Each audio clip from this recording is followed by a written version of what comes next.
네, 이제 보통 ETF 홈페이지 보시면 총 보수만 기재를 하고 있어요. 그러니까 여건만 기재를 하고 있어요.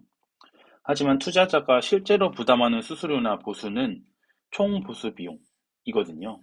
그래서 홈페이지에는 총 보수만 나와 있지만 실제로 확인할 거는 총 보수 비용이다. 그렇게 이해를 해주시면 좋을 것 같고요. 안녕하세요, 보투자 가족 여러분들. 저는 보고서 읽는 투자자 보투자입니다. 이번 영상에서는 새로운 정권의 부동산 공약 관련해서 온전한 수혜가 가능한 산업에 대해서 같이 고민해보는 시간을 갖도록 하겠습니다. 이렇게 상황이 좋음에도 불구하고 해당 종목 그리고 시점들을 반드시 분산해서 투자해야 합니다. 그래서 종목을 분산할 때 ETF, 즉 상장지수 펀드라는 상품을 많이 이용하게 되는데요. 이 상품을 이용할 때 여러분들이 보수를, 진짜 보수를 확인할 수 있는 방법, 그리고 왜 이 보수를 비교해서 이제 여러분들이 매매를 해야 하는지 그런 부분에 있어서 영상 중간에 제가 하나하나 이제 단계별로 나누어 놨으니까요. 영상 끝까지 시청하셔서 그 확인하는 방법들, 그리고 진짜 TER 보수가 무엇인지 그런 부분들은 같이 확인해 보시면 좋을 것 같습니다. 영상 시작하도록 하겠습니다. 이거는 새로운 정권의 주택 공급 관련한 지금 공약인데요. 저는 이제 가장 중요한 게 물량을 많이 늘리겠다. 첫 번째 보시면 전국에 250만 가구 이상 공급을 할 거고요. 26년도까지 뭐 연도별 물량을 공급하겠다. 이런 부분에서 수혜를 받을 수 있는 산업이 어디 있을까요? 10대 공약 중에서도 세 번째 보시면 주택을 엄청나게 늘리겠다. 그래서 서울에 50만 호를 포함해서 수도권에 130만 호, 그리고 전국에는 250만 호의 주택을 공급하겠다라는 공약을 내세웠고요. 그래서 이제 주택을 공급하게 되면 당연히 그 주택 공급에 들어가는 원부자재, 그리고 건설업체들이 굉장히 실적이 좋고 향후 전망이 밝다고 할 수가 있겠죠.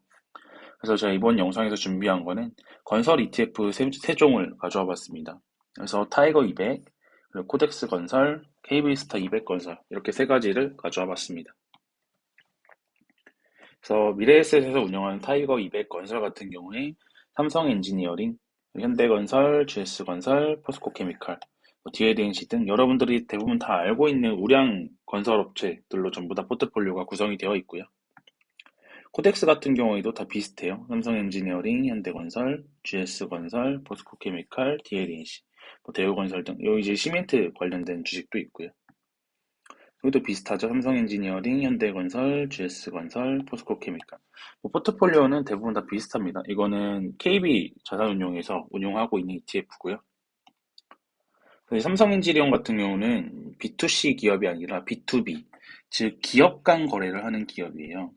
비즈니스 모델이. 그래서 이제 사업 분야를 보시면 지금 오일이나 가스 프로세싱에 대한 플랜트, 그리고 정유 플랜트, 석유화학 플랜트, 이러한 정유나 석유화학 공장을 개인이 사진 않잖아요. 그래서 삼성 엔지니어링이라는 회사와 이러한 정유 플랜트를 공급받고자 하는 회사, 그러니까 즉 회사 대 회사를 거래하기 때문에 여러분들이 이 비즈니스 모델에 대해서는 조금 생소할 수 있을 것 같아서 가져와 봤고요.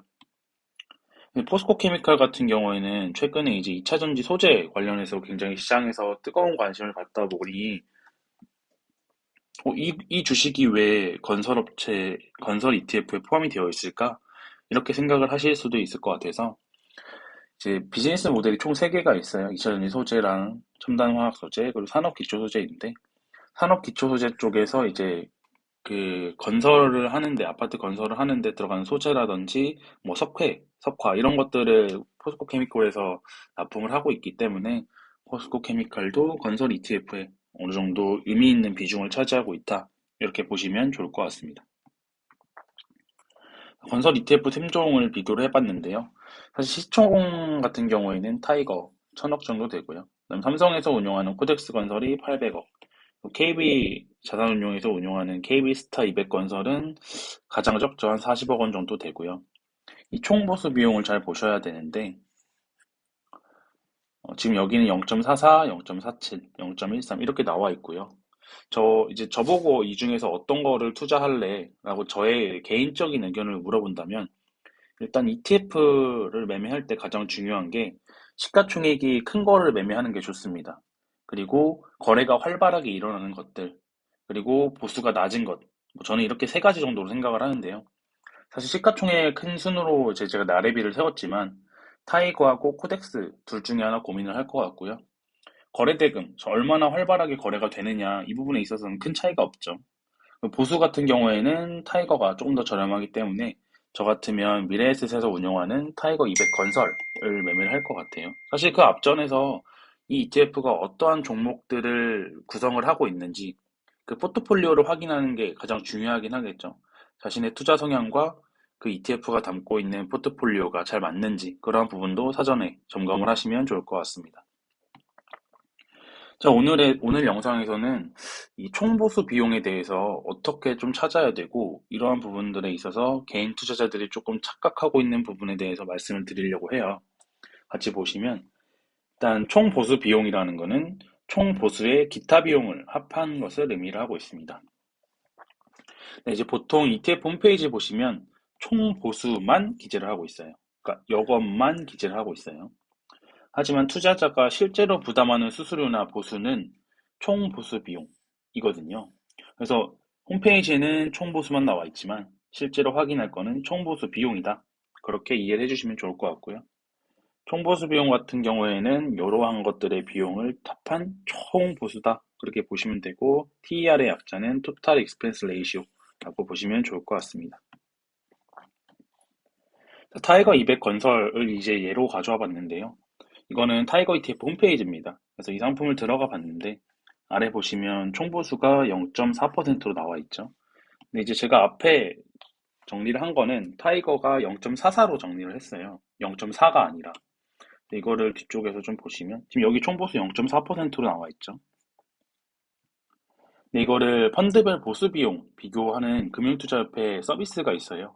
그쪽에서 타이거 200 건설을 검색을 하시면 이제 총보수 같은 경우에는 0.4%인데 기타 비용까지 합친 총보수 비용은 0.44다. 이거를 보셔야 되는 거예요. TER. 그래서 이걸 어떻게 확인을 할 수 있느냐? 제가 좀 정리를 해봤는데요. 이거는 홈페이지 말고 투자 설명서라는 게 있어요. 그래서 엄청 두꺼운 투자 설명서가 있는데 거기에 쭉 넘기면서 잘 보시다 보면 총보수는 0.4%인데 기타 비용이 0.04라서 총보수 비용이 0.44다. 이거를 찾기에는 아마 투자 설명서를 열심히 이제 막 다 찾아야 되기 때문에 아까 여기 앞서 말씀드린 여기서 이제 딱 검색만 하면 되거든요. 이 방법을 알려드리도록 할게요. 이제 총보수 비용 확인하는 방법은요. 네이버에 금융투자협회 펀드 공시라고 검색을 하시면 이 사이트로 연결이 되고요. 펀드 공시, 그다음에 펀드 보수 및 비용, 그다음에 이제 비교해보고 ETF 이런 걸 검색하면 됩니다. 그래서 하나씩 좀 사진을 보면서 말씀을 드릴게요. 네이버에서 금융투자협회 펀드 공시라고 입력을 하시게 되면 여기 이제 아래 빨간색 네모 박스가 나와요. 그래서 여기를 클릭하시게 되면 이제 이런 화면이 나오는데요. 여기서 펀드 공시 다시 한번 클릭을 해주시면 이런 식으로 쫙 펼쳐지거든요. 그래서 오른쪽 상단 보시면 펀드 보수 및 비용 그 아래에 펀드별 보수 비용 비교라는 탭이 있습니다. 거기를 다시 한번 클릭을 해주시면 뭐 이러한 사이트로 다시 연결이 돼요. 그래서 이제 펀드명 쪽에 자신이 총보수 비용을 검색하고 싶은 ETF명을 이쪽에 이제 적어줍니다. 적어주고 그다음에 검색을 눌러주시게 되면 여기 아래처럼 검색 결과가 뜨게 되는데요. 여기 보시면 미래에셋 자산에서 운용을 하고 있고 타거 200 건설이라는 걸 알 수가 있고요. 최초 상장한 일, 설정일 같은 경우도 나와 있고 여기서 저희가 봐야 되는 건 사실 TER 보려고 들어온 거예요.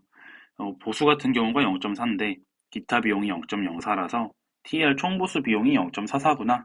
이거를 여기서 확인을 해주시면 좋을 것 같습니다.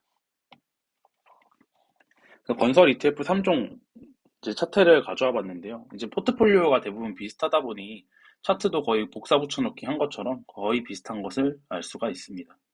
이거는 타이거 200, 이게 시총이 한 1000억 정도 되는 거고요. 이거는 코덱스 건설 시총이 한 800억, 900억 정도 되는 거죠. 이건 KB스타 200 건설인데 이건 시총이 한 40조 정도 되죠. 다시 한번 봐도 차트가 정말 너무 똑같죠.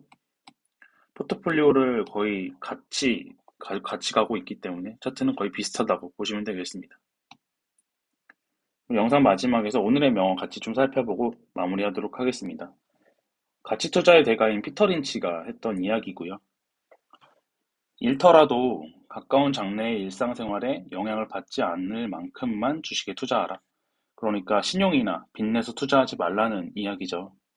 그래서 최근에도 보면 신용을 많이 써서 주식 투자를 했던 분들이 반대 매매를 당하거나 혹은 자금의 만기가 도래해서 손실을 봤음에도 불구하고 주식을 팔고 빚을 갚는 현상들이 많이 발생을 했어요.